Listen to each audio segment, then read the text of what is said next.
ଭାଇ ଆସିଗଲି। ହଉ ଯାଇକି ଛତିଆ ଦୋକାନରୁ ମନାରେ ବାକି ରଖି ଗୋଟେ ଥଣ୍ଡାଟେ ଆଣିବୁ ଗଲୁ। ଯା ଯା ଯା ଯା। ହଉ ହଉ ହଉ।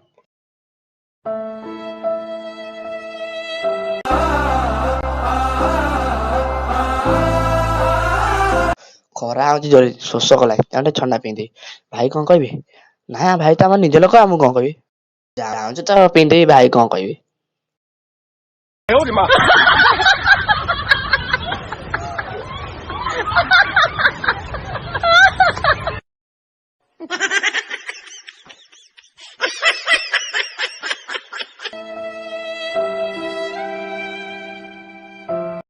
ଭାଇ ଥଣ୍ଡା ନିଅ।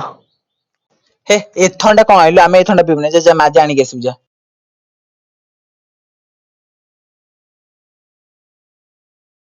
ଆରେ ଯାଉନୁ ଆଣିକି ଆସିବୁ। ଭାଇ ଗୋଟେ ସାହାଯ୍ୟ କରିବ? ହଁ ହଁ ହଁ। ଭଲ ଟିକେ ପାଇପ୍ ଦବ। ହଉ ଚାଲ।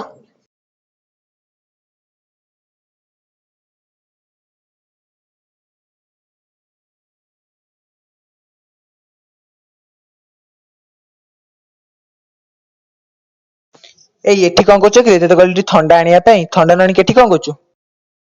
ଭାଇ ଗୋଟେ ବଡ ଭୁଲ ହେଇଯାଇଛି। କଣ ହେଇଛି? ମୁଁ ଥଣ୍ଡା ଆଣିକି ଆଉଥିଲି, ମତେ ଯୋଉ ଶୋଷ କଲା ମୁଁ ପିଇଦେଲି। ତେମେ କହିଲା ମାଜା ଆଣିବୁ, ମୁଁ ଯାଉଛି ଦୋକାନରେ ପାଣି ପୁରେଇ ଦେଇଦେଇ ଦୋକାନ ଜାଣିପାରିବନି।